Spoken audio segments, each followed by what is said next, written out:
কত পান প্রত্যেকদিন আপনারা? 150 টাকা।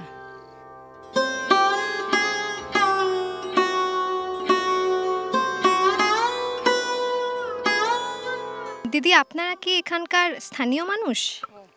হ্যাঁ। আপনারা কোন এরিয়াতে থাকেন এই মাধবকুণ্ডের? মাধবকুণ্ডের মতো পাথারিয়া চা বাগানে থাকি। পাথারিয়া চা বাগান থেকে প্রত্যেকদিন এখানে হেঁটে আসেন? হ্যাঁ। পায়ে হেঁটে কতটুকু দূরত্ব পার হইতে হয়, কত সময় লাগে আপনাদের? বহুত কিলোমিটার। ঘন্টা বা মিনিটে যদি বলতেন। হ্যাঁ, কত সময় লাগে? বাঁকা 2-3 ঘন্টা লাগি যায়। 2-3 ঘন্টা হেঁটে আপনারা এখানে প্রত্যেকদিন আসেন, তারপর আবার 2-3 ঘন্টা হেঁটে বাড়িতে ফিরে যান। হ্যাঁ। আপনাদের এত পরিশ্রম যে আপনারা করেন, সেই অনুযায়ী কি আপনারা ন্যায্য মজুরি পান আপনাদের চা বাগানের মালিকদের থেকে? না, আমরা যা করি তাই পাই। কত পান প্রত্যেকদিন আপনারা? 150 টাকা। 2-3 ঘন্টা হেঁটে এসে 150 টাকা আপনারা আয় করতে পারেন, তারপর আবার হেঁটে বাড়িতে যান। তো এর থেকে আপনারা কি বিকল্প কোনো কর্মসংস্থানের কথা চিন্তা করেন না? সকালে আসবো 9 বাজে, যাব 4 বাজে।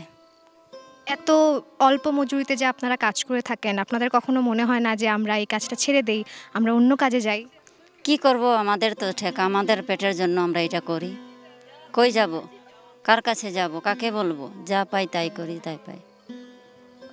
আপনাদের এই কষ্টের কথা বা আপনাদের এই যে আপনারা এত পরিশ্রম করেন, তার জন্য আপনার ন্যায্য আপনারা মজুরি পান না, এই জন্য কি আপনারা কখনো কোনো প্রতিবাদ করেছেন বা কোনো দাবি রেখেছেন আপনাদের চা বাগান মালিকদের কাছে?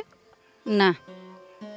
আপনার কি মনে হয় না যে আপনাদের এই ব্যাপারে কথা বলা উচিত, আপনাদের দাবি আদায়ে আপনাদেরকে আরও সচেতন হওয়া উচিত? কাকে বলবো আমরা? কে শুনবে আমাদের কথা? কেউ শোনার মতো নাই। পাথারিয়া বাগান থেকে এসেছেন আমাকে একটু আগে একজন বললেন। তো আপনাদের বাগানে কাজ না করে আপনারা এখানে খাসিয়াপল্লীতে কাজ করতে এত দূর হেঁটে আপনারা কেন আসেন? কেন আসি? কারণ আমাদের তো বাগানের কাজ নাই। যাদের নাম থাকে তারা তো কাজ করে, আর যাদের নাই তারা তো আসে এই খাসিয়াপল্লীতে কাজ করেন। ধন্যবাদ।